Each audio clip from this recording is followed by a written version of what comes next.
Deposed Venezuelan President Nicolas Maduro has pleaded not guilty to drug trafficking and other charges levied at him at an appearance in a New York court. This happened on Monday, 2 days after being swatched and snatched by US forces in a raid on his residence in Caracas. He entered the courtroom dressed in an orange shirt and beige trousers. He had a smile on his face. Maduro said he was the president of Venezuela and alleged that he was in the US after being kidnapped, and he's been there since the 3rd of January. However, after hearing all of this, he was told by the judge to stick to simply stating his name. Maduro's wife, Celia Flores, likewise pleaded not guilty. Now, the judge ordered both to remain behind bars and set a new hearing date on the 17th of March. The couple returned to the Metropolitan Detention Center in Brooklyn from the court.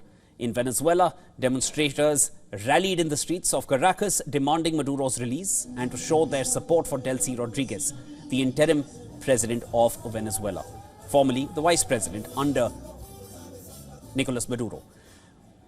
Rodriguez has been sworn in as the interim president now, and her brother Jorge Rodriguez has been re-elected as the head of the parliament in Venezuela. Jorge Rodriguez, in his first address, vowed to use all avenues to bring back Maduro.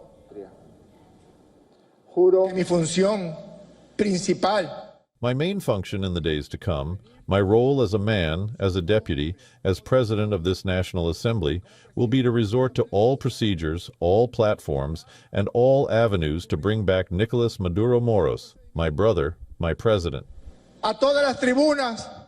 Now, the recent developments in Venezuela raised global alarm. UN Secretary General Antonio Guterres told an emergency UN Security Council meeting that there should be respect for the principles of sovereignty, political independence, and territorial integrity. Members of the UNSC condemned US actions.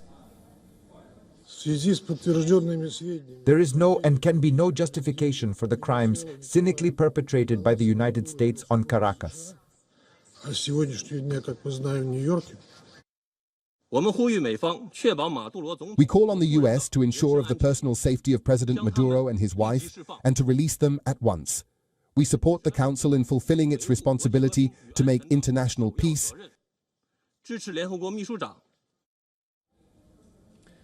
US, however, rejected accusations of aggression against Venezuela, saying the operation was a law enforcement action tied to long-standing criminal charges.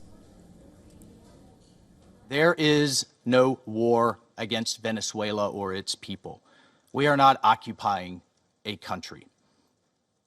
This was a law enforcement operation in furtherance of lawful indictments that have existed for decades. The United States arrested a narco trafficker who is now going to stand trial in the United States in accordance with the rule of law for the crimes he's committed against our people for 15 years. Handout satellite images by Vantor taken on the 22nd of December and January show Fuerte Tiuna, Venezuela's largest military complex, before and after the US military operation that led to Maduro's capture.